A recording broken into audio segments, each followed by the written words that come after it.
The CEO of United Healthcare shot and killed.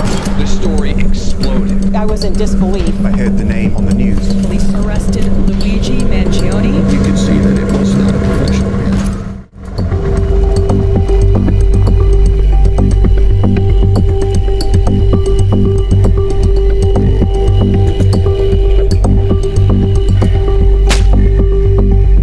The murder of healthcare CEO Brian Thompson has sent ripples through the industry, and it's all connected to something you might have heard about in the news recently: the rise of 3D printed guns. Yes, you heard that right. A 3D printed weapon was allegedly used to kill a man at the top of the healthcare world, CEO Brian Thompson.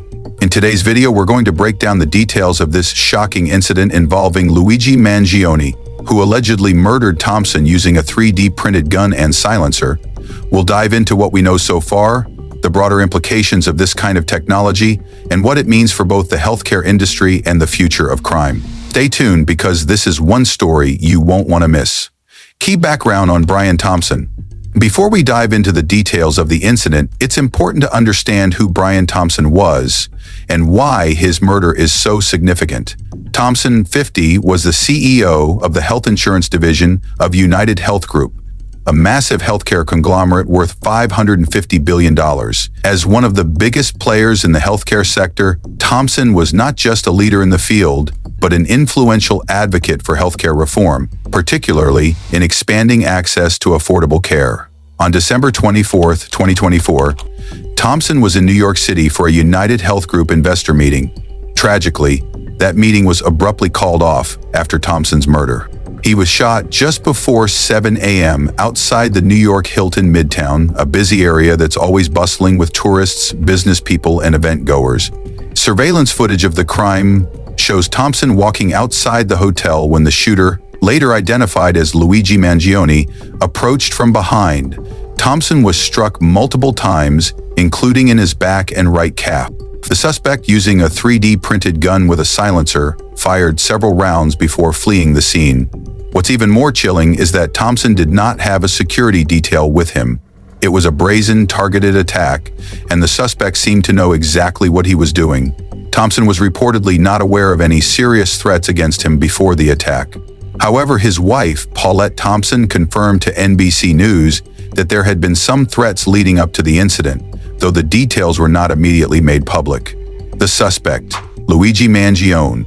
So who is Luigi Mangione, and how did he get involved in such a high-profile crime? Let's turn our attention to the alleged killer.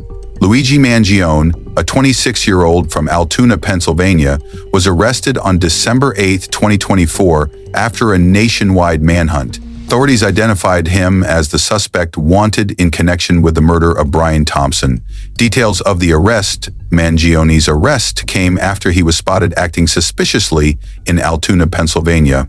Officers approached him and discovered he was carrying multiple fraudulent IDs, including a fake New Jersey driver's license, similar to the one used by the suspect to check into a hostel in New York City. He was also found in possession of a U.S. passport. Upon further questioning, Mangione's behavior raised alarms, leading to a search of his belongings.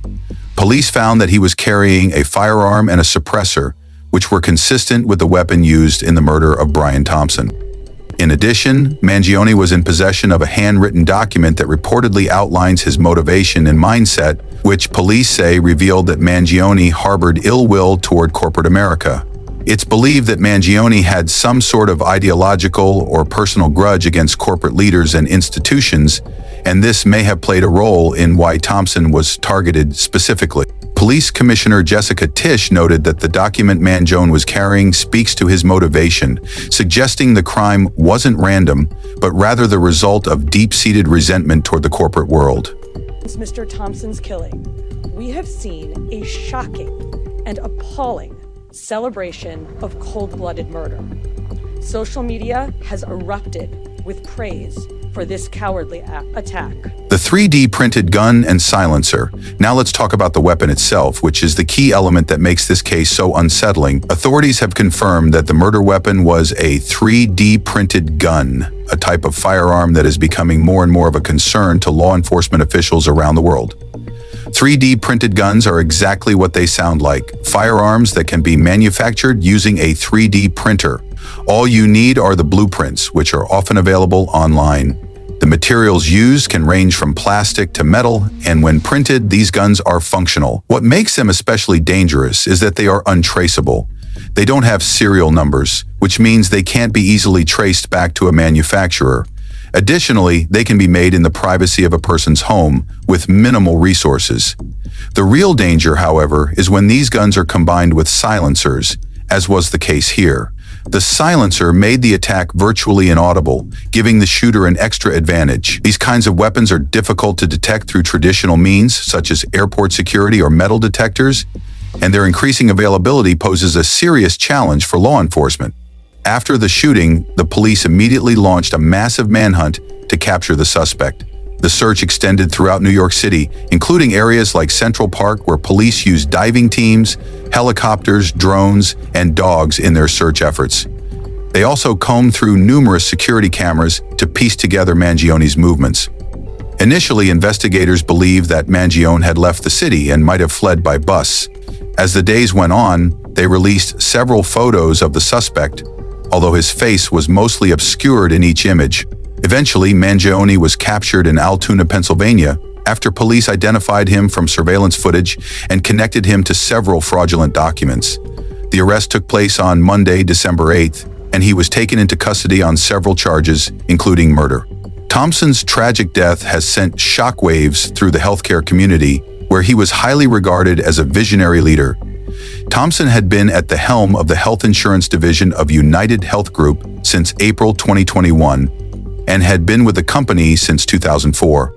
His death leaves a massive void, both personally and professionally. United Health Group was quick to release a statement expressing condolences and pledging to continue the work that Thompson had started. The company also emphasized their commitment to improving healthcare access for those who need it most. To supporting healthcare workers with tools that help them focus on practicing medicine, not red tape. We want the system to work better for everyone. Thompson's death raises serious concerns about the safety of top executives in the healthcare sector, and the industry is now questioning what more can be done to ensure the safety of these leaders, especially given the increasing threats and violence directed at high-profile individuals. Legal and regulatory implications. As the investigation continues, there's growing concern over the use of 3D printed weapons in crimes like this. Authorities have long warned that the ease with which people can make these guns at home poses a significant threat to public safety. In the wake of this incident, there are renewed calls to regulate 3D printing technology more tightly, especially when it comes to manufacturing firearms. Currently, there are no federal regulations in place to restrict the ability to print guns. Though certain types of 3D printed weapons are illegal, ghost guns, which are untraceable, are a growing problem for law enforcement agencies across the country. After this high-profile murder, lawmakers and advocates are pushing for stricter laws that would make it harder for people like Mangione to access the files and blueprints needed to make such dangerous weapons. The slides and barrels are not regulated or tracked by the ATF. Neither are the SIM cards that tell the 3D printers what to do. If we don't have a serial number, if we don't have markings, then it's very difficult to determine the origin or source of that gun, and that creates challenges for our investigators. Whether or not these calls will lead to actual change remains to be seen, but one thing is clear: the rise of 3D printed guns is a threat that needs to be taken seriously.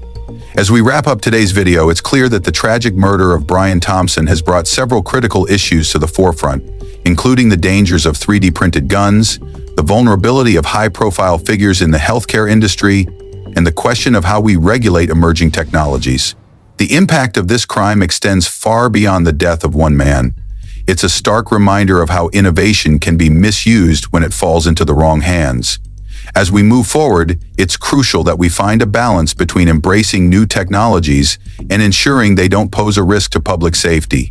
He did it for his mother, according to his manifesto. She suffered from nerve neuropathy ever since the age of 31. He watched her suffer. Thank you for watching. Please share your thoughts on this tragic event and its implications in the comments below. If you found this video informative, don't forget to hit the like button, subscribe, and turn on notifications so you never miss our updates on the biggest news stories. Stay safe, and we'll see you next time.